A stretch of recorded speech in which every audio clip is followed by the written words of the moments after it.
Hey, Big Mek, I have an army. You already have an army. But what about my second army? I'll go let you think about that. I'm gonna go refuel my scorcher. Okay, sounds good. Wait, you have a scorcher?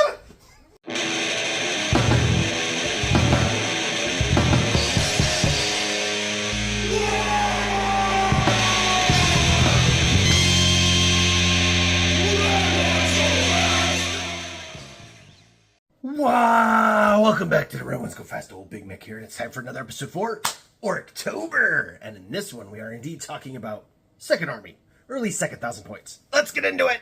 Alright, that is right. We are starting to wind down ORKTOBER, just a few days left, but that doesn't mean we are letting off the gas until we are done, which means it is time for another video. And this one was really interesting. This is the question that I probably get the second most often. The most often being, what do I start with, right? You know, if I want to get into orcs, what do I buy first? And so we've done a ton of videos on those, including the most recent one this ORKTOBER, which you can look at right there, about starting with the new combat patrol. Now, the second most common question is, what should I get next? And this question is infinitely harder to answer because it all depends on what you have now. The suggestions that I would make for somebody who has the new combat patrol are different than the suggestions I would make for somebody that has the old one, or different from somebody that has the old Start Collecting, or someone that has the Beast Naga Stampede army box, or somebody that has the Stompa Boys army box, or any number of other boxes or armies or collections, or maybe you bought a secondhand lot, or maybe you're still rocking the second edition starter set with the cardboard dread. The point of the matter is everybody's army is completely different once they have started it, which means having a all size fits one answer for what do you buy next is really kind of impossible. Now, I do try to help out as much as possible. People often put whole army lists or collections down in the comments, or more commonly now, come over to our Discord, which is linked down below, totally free. And they get on the Discord and they go, hey, here's my collection, what should I get next? And I'm absolutely happy to tailor those answers for you and really kind of narrow it down. Especially now that in 10th and a half edition, we've got these 6 really different detachments and play styles and all that kind of stuff.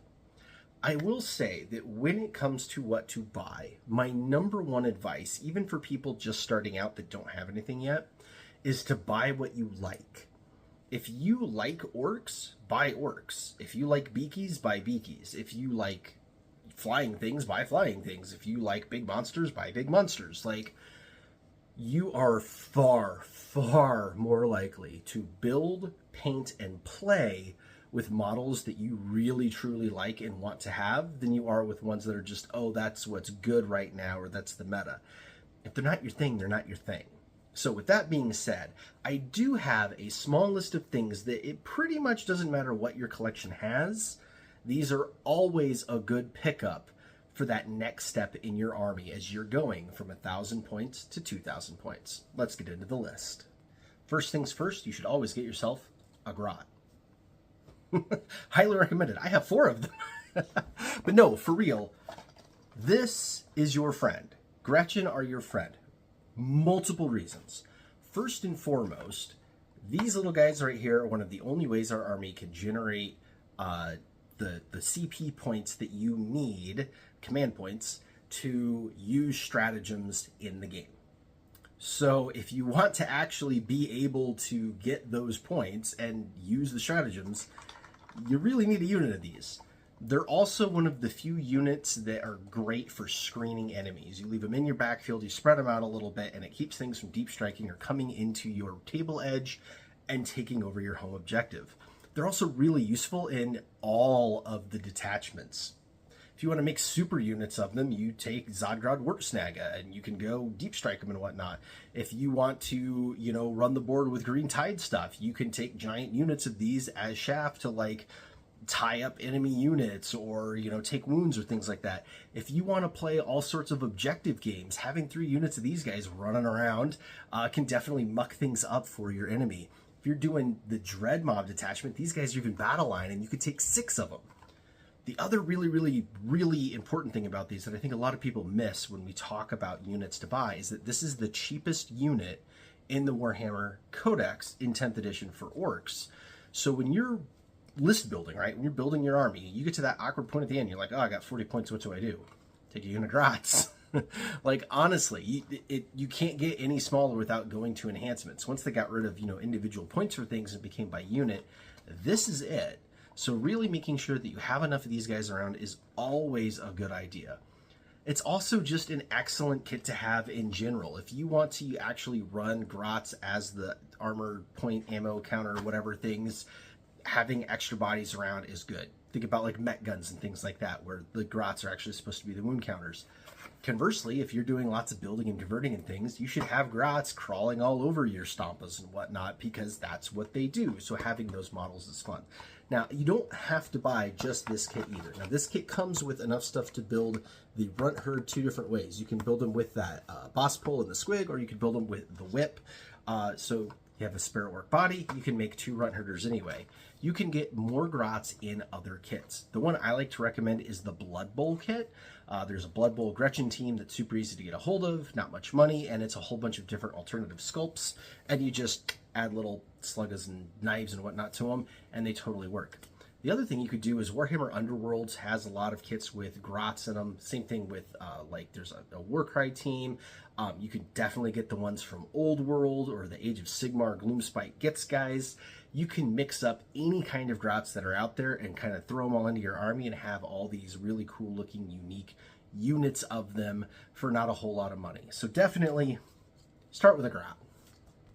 My next recommendation is knobs. Good old-fashioned regular knobs. Not mega knobs, regular knobs. First of all, they're really, really useful in just about all of the armies. They are especially good in Warhorde and Bully Boys, where you can actually use the enhancements on them like crazy as a standalone unit. You can equip them with, power claws and go and rip up tanks or like really heavily armored things. You could put big choppas on them and go after like, marine equivalent infantry. You can put, the combi weapons on them and tie them up with a Big Mek and, maybe get some shooting done and have some DACA. They have lots of different options, but the kit itself is also really, really excellent. You see, the knob kit, the original knob kit, comes with a zillion options on it, and those options are really useful. You've got all sorts of power claws and kill saws and big choppas and different guns and way more stuff than you can use on the 5 actual guys. So if you're a kit basher like old Big Mek, it's a dream come true for your bits department.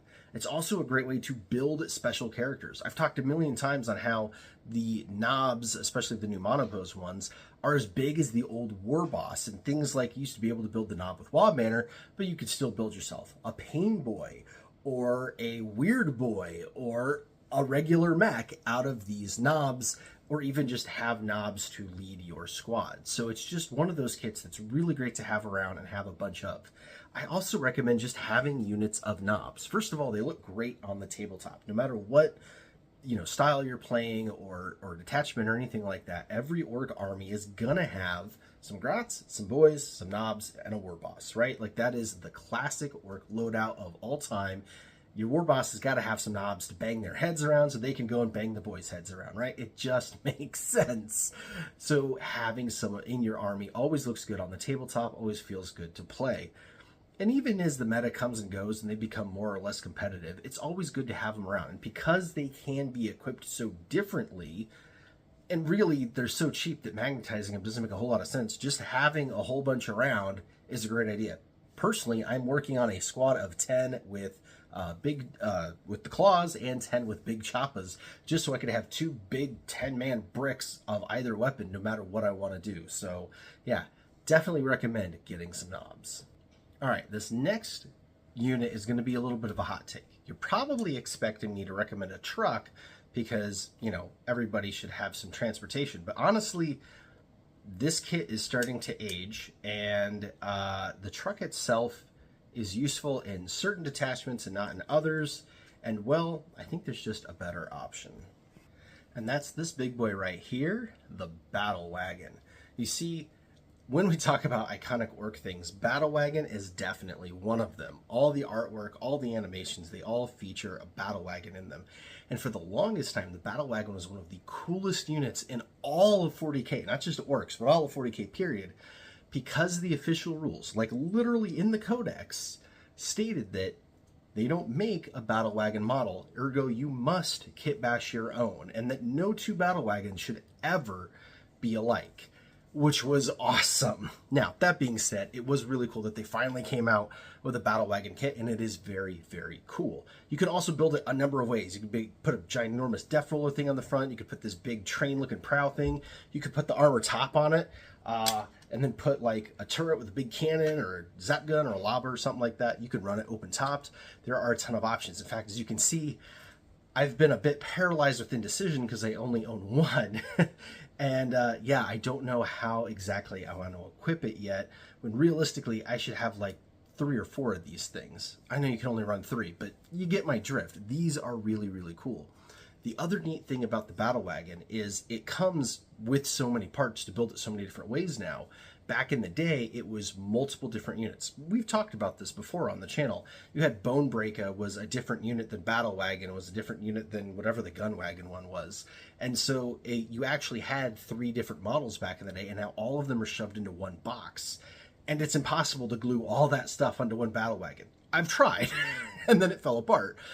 So you get a ton of spare parts that you can use to do other things, like make, I don't know, second Battle Wagon? It really doesn't take much. You can even do it with a truck kit. The truck and the Battle Wagon are actually the same width.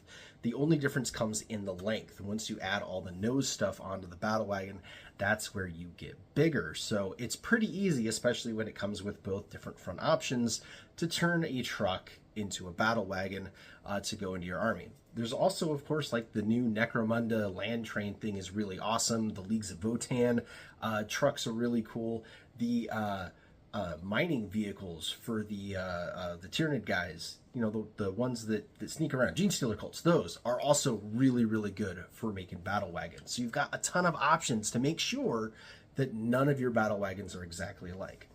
As far as in-game goes, again, you're gonna want some transportation. Trucks are fun, but they're a bit weak and light.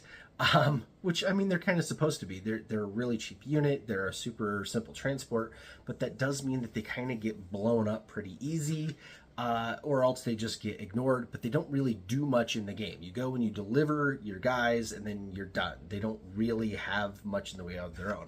A Battle Wagon is a force to be reckoned with on its own. You can totally mess up some units, tie some things up, score some points with a Battle Wagon. And there's no better way for a group of Meganobs to get around, or even Gazgul himself. So, yeah, every Orc player should have a Battle Wagon in their army by that time they hit 2,000 points. Now, speaking of useful units and hot takes, this is probably not going to surprise anyone that's actually been around this game long enough to remember the Force Organization chart. But for you newbies, listen up. Battle line units are your friend. They are the ones that score points. They are the ones that hold objectives. They are the ones that really do the work when it comes to primary missions and most of the secondary missions. You're going to want to have some battle line. You're going to want to have more than one battle line. Back in the day, the armies that really went and won things, like when old Big Mek used to win tournaments back in 4th and 5th edition, were pretty much all troop based. You really didn't take much of anything else, maybe a couple of tanks and a couple of characters, but there wasn't this hero hammer thing going on where it was a ton of named characters or super elite units or things like that, things that were just tanked up to the gills, because everything on the table died super fast. So taking as many bodies as you could that could actually score points was the secret to victory. And frankly, not a whole lot has changed. Yeah, we're a little bit in a rock, paper, scissors kind of scenario, but you can never go wrong with having basic boys, and now Beast Snagga boys, around for your army. What it comes down to is you're going to want to have options, right? You can equip these units in different ways, especially regular boys, right? You've got Slugga boys and you've got Shooter boys. And then like whether or not you're carrying heavy weapons around, what kind of equipment the knob has, things like that. There's also vast differences in size of the unit. Are you taking 10-man units? Are you taking 20-man units? Are you leading them with a war boss? Are you putting a second character with them? Are they riding around in a truck? Are they slogging it on foot? These are all different options that you're going to want to have and play with eventually. So making sure you have enough boys laying around is a great idea.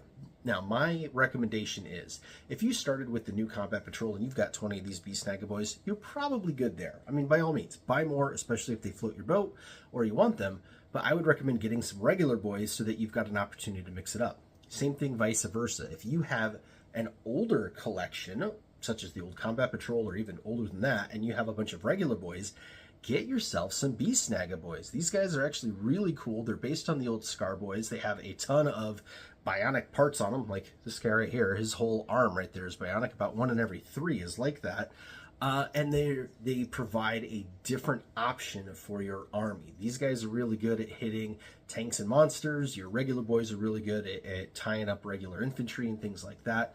I recommend having a good selection of both. You should have at least 20 boys and at least 20 Beast Snagga boys in your collection by the time you hit 2,000 points. Pretty much bar none. It doesn't matter what detachment you go with, that's going to be a good basis for a collection. So make sure you have enough battle line units. Alright, let's talk about the final unit that I'm going to recommend for anybody going from 1,000 to 2,000 points of orcs, no matter what they're doing. And that is going to be the big squig boss himself, the kill rig / hunter rig. Now, mine is still in pieces being worked on to get painted, but you can see this is an absolutely massive model. It is one of the biggest Games Workshop makes outside of Titanic units like the Stampa, and frankly, it's really, really cool looking. I mean, you've got all sorts of mechanical bits all over this thing. You've got a ginormous squig towing it, but most importantly, you've got 2 different ways you can play it, and you don't even need to magnetize it because it's designed to come apart. So you could play it as either the kill rig, which has the Warboy on it doing all the psychic stuff, or a hunter rig, which moves one of the cannons up here and gives you more room to transport Beast Snagga boys. Now, as a transport, it does work really well for the Beast Snaggas, and as of right now, it's the only thing they can ride in. That's really weird, and I hope that's going to go away, much like the whole Firstborn / Primaris riding around in Rhinos thing did for the Ultramarines, the Beakies, you know what I'm talking about, the Space Marines. The whole like padlocked into only one type of unit can go in one type of transport is really bizarre, and I highly suspect that that's going to go away soon. And when that does, you can totally load up regular boys in the kill rig and have a ball. But that being said, even outside of the transport capacity, the unit on its own is incredibly good. Both options, the kill rig and hunter rig both, are incredibly powerful for their points. We're to the point now where we're seeing 2 or 3 in 1,000-point army lists, let alone 2,000-point army lists. They are that strong. But even if they get nerfed, even if they go up a lot in points, as a centerpiece model to your army, both on the shelf in your collection and on the tabletop to play with, it is a load of fun. More fun than a barrel full of squigs, really. You've got great options for shooting and really bringing the DACA to the army, to the battlefield. It's good in close combat. It's excellent in close combat when you put a squad in it. It's just an all-around great unit. And even if it takes the brunt of enemy focus because it is so big and intimidating, all of that focus is being taken off the rest of your army, where you can be extra cunning and smack your enemy down with everything else while they're too busy focused on your big piggly wiggly. So definitely consider getting a kill rig, especially if you have started with any of the new, like the new Combat Patrol or the Beast Snagga Stampede Army Box. Another kill rig or having a kill rig to begin with is going to be a great thing. But again, even if Beast Snaggas aren't your thing, even if you don't have a whole lot of them yet, or even really any of them, or aren't planning on doing it, having the kill rig itself is definitely going to be a good option for your orc army. And really, if it really kills you that much, burn this battle wagon. But I wouldn't recommend doing that because this thing is way better on the battlefield than the battle wagon. It's just right now it's code locked into only carrying Beast Snaggas. But as far as the unit itself goes, this thing is absolute money. So make sure you get yourself a kill rig. I think I need a second one. Alright, that's going to do it for this video. Thank you so much for watching all ORKTOBER long. We have just 2 episodes left after this one. You're going to see the results of our Kit Bash challenge that Old Big Mek is doing with Stink Shop Painting. If you haven't entered that yet, it was literally the second video we posted for ORKTOBER. You enter at our Discord. It's completely free. The link is down below. You gotta get down in there, throw up a picture of what you're starting with and a picture of what you're ending with. It doesn't even have to be Orky. We are accepting literally any Kit Bash whatsoever. Just Kit Bash something. Super simple. We're gonna have a couple of winners. We are going to go over all of those entries and announce those winners in tomorrow's video. And then after that, there's only one day of ORKTOBER left. And for that one, you will get to see Old Big Mek's entire Orc army set up on the battlefield, ready to go. And that one is going to be a ton of fun. So make sure you are subscribed so you don't miss that one. All right, I got to get back to work to see if I can get as much stuff painted as humanly possible before I actually film that video. So until then, Wagon!